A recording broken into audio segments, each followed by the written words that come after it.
नमस्कार रेल साथियों।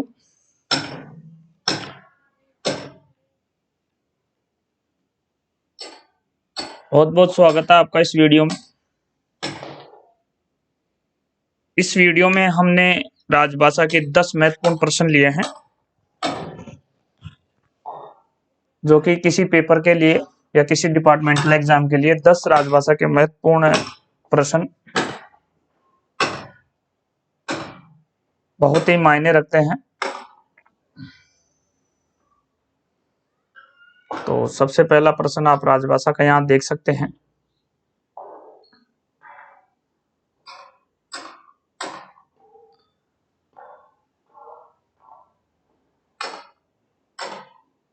जैसा कि मैं हर वीडियो में बताता रहता हूं, राजभाषा एक महत्वपूर्ण टॉपिक है और राजभाषा रेलवे के जितने भी विभागीय एग्जाम होते हैं, विभागीय परीक्षाएं होती हैं, उनमें पेपर का 10% होती हैं। यानी किसी पेपर में कभी कभी ये देखा गया है कि 50 प्रश्न आते हैं, तो 50 में 5 होते हैं और 100 जहाँ प्रश्न होते हैं वहाँ 10 राजभाषा के प्रश्न होते हैं और ये बहुत इजी होते हैं। थोड़ी बहुत तैयारी के बाद आप इनमें 10 में से 10 स्कोर कर सकते हैं राजभाषा के प्रश्नों में। तो एक विभागीय परीक्षा के प्रश्न पत्र में 10 प्रश्न राजभाषा से होना बहुत मायने रखता है।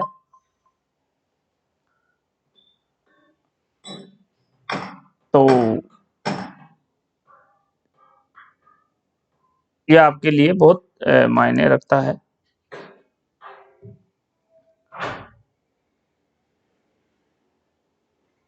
तो हम यहाँ पहले प्रश्न पत्र की बात करेंगे।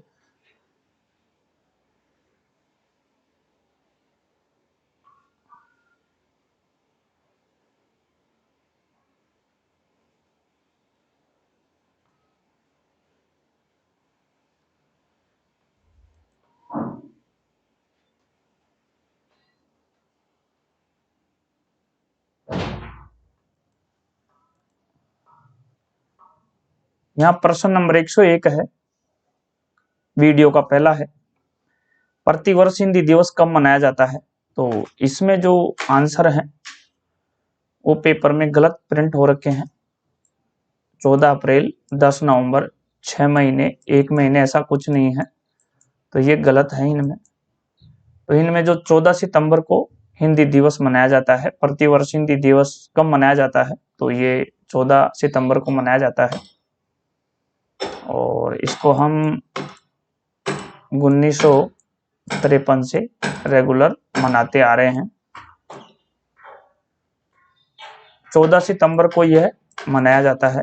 राष्ट्रीय हिंदी दिवस 14 सितंबर को मनाया जाता है और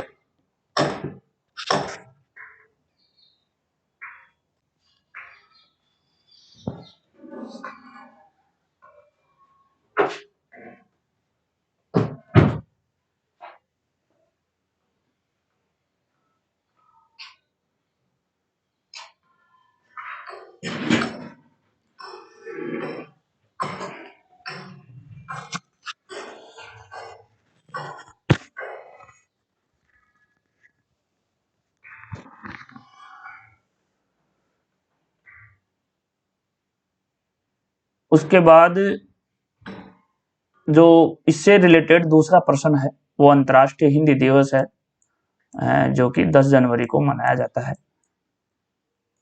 10 जनवरी को मनाया जाता है और इसको हम 2006 से मनाते आ रहे हैं। 2006 से मनाते आ रहे हैं।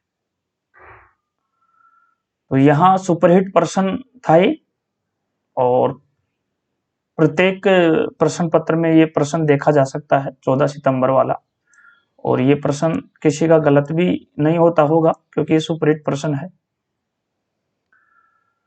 फिर हम बात करेंगे प्रश्न नंबर 102। लंबे आंदोलन के बाद भारत के किस राज्य का सबसे पहले सृजन भाषा के आधार पर किया गया? तो ये जो राज्य था वो आंध्र प्रदेश था। तो यहाँ आपका ऑप्शन ए हो जाएगा। ए ऑप्शन यहाँ आपका राइट हो जाएगा।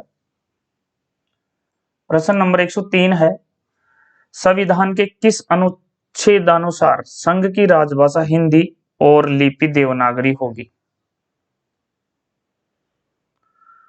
तो जो संविधान के जो अनुच्छेद 343 है, ये इसका राइट आंसर होगा।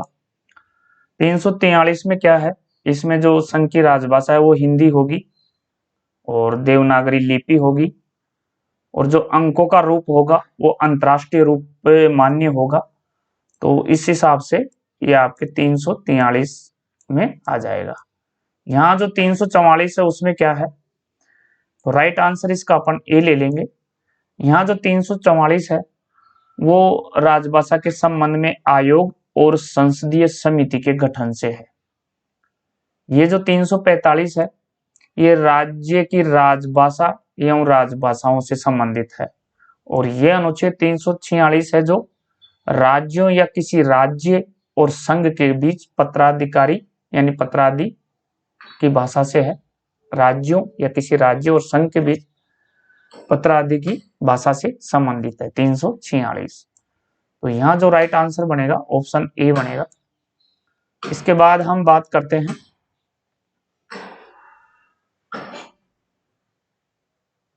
प्रश्न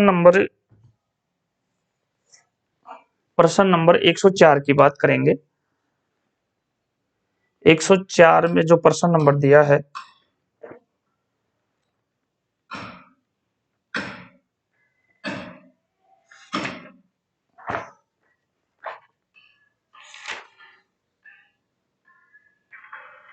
वह है राजभाषा अधिनियम 1963 की किस धारा के अंतर्गत संकल्प, सामान्य आदेश, नियम, अधिसूचना इत्यादि द्विभाषी रूप में जारी किए जाते हैं? तो यहाँ धाराएं पूछी हैं और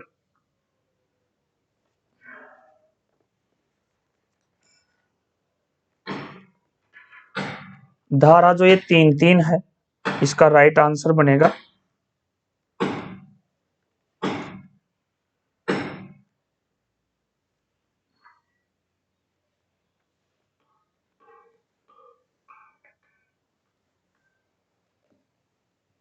धारा 3-3 है जो इसका राइट आंसर बनेगा। राजभाषा अधिनियम 1963 की किस धारा के अंतर्गत संकल्प, सामान्य आदेश, नियम, अधिसूचना इत्यादि द्विभाषी रूप में जारी किए जाते हैं? तो ये धारा 3-3 के अनुसार है और इसका जो राइट आंसर है वो ऑप्शन ए है। इसमें जो धारा 3-3 के अंतर्गत है उसमें टोटल 14 दस्तावेज आते हैं। टोटल इसमें 14 दस्तावेज आते हैं जो द्विभाषी होते हैं, यहाँ आपको ये भी ध्यान रखना है, जो द्विभाषी होते हैं। 14 दस्तावेज होते हैं जो कि द्विभाषी होते हैं।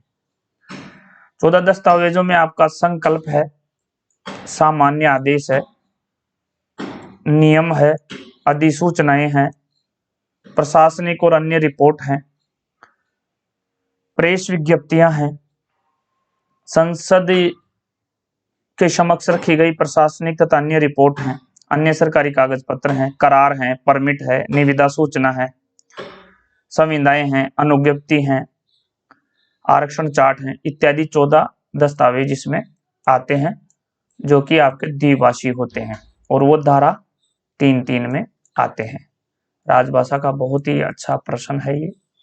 तो यहाँ राइट आंसर आपका धारा 3-3 ए आंसर आपका यहाँ करेक्ट हो जाएगा। प्रश्न नंबर 105 है, संसदीय राजभाषा समिति में राज्यसभा से कितने सदस्य होते हैं? तो ये टोटल 30 सदस्य होते हैं, और लोकसभा से आप बात करें तो 20 सदस्य होते हैं, और राज्यसभा से 10 सदस्य होते हैं। तो यहाँ कभी टोटल पूछ लेता है तो टोटल पूछेगा तो अपना आंसर 30 होगा, लोकसभा से पूछता है तो 20 हो जाएगा, और राज्यसभा से पूछता है तो 10 हो जाएगा। तो यहाँ राज्यसभा से पूछा है तो इसलिए यहाँ 10 आंसर आपका सी ऑप्शन राइट हो जाएगा। सी ऑप्शन राइट हो जाएगा। ये जो प्रश्न नंबर 106 है, राजभाषा अधिनियम 1963 कब पारित हुआ? ये राजभाषा अधिनियम है 1963 है, जो 10 मई 1963 को पारित हुआ था। और इसके ठीक 4 साल बाद, ये 10 मई 1967 को संशोधित हुआ था। और इसकी जो धारा 3(3) है, धारा जिसकी अपना अभी ऊपर बात कर रहे थे, धारा 3(3) है, ये 26 जनवरी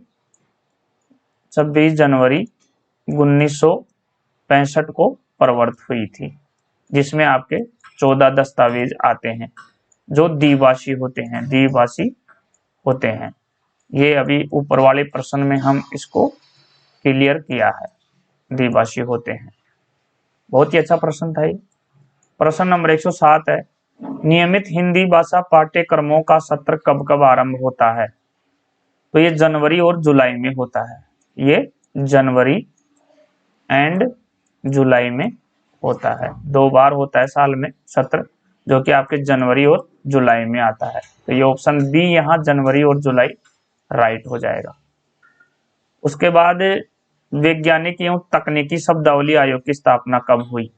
तो वैज्ञानिक और तकनीकी शब्दावली की जो आयोग है उसकी स्थापना 1/10/1961 को हुई थी। 1/10/1961 को हुई थी, जो कि आपके ऑप्शन नंबर ए में है। तो 1/10/1961 आपका राइट आंसर ए ऑप्शन यहाँ हो जाएगा। प्रश्न नंबर 109 है, किस नियम के अंतर्गत एक कर्मचारी यह मांग कर सकता है कि उस पर तामील किया जाने वाला आदेश या सूचना हिंदी या अंग्रेजी में दी जाए?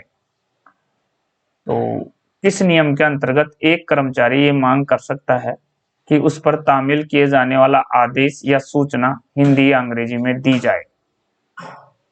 तो नियम 7 उपनियम 3 राजभाषा नियम 1976।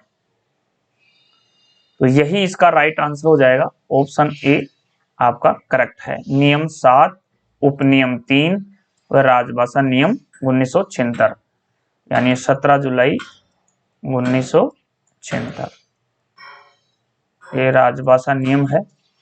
इसमें टोटल 12 नियम होते हैं, और 12 नियम होते हैं टोटल।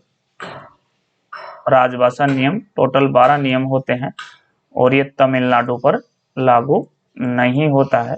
यह तमिलनाडु पर लागू नहीं होता है।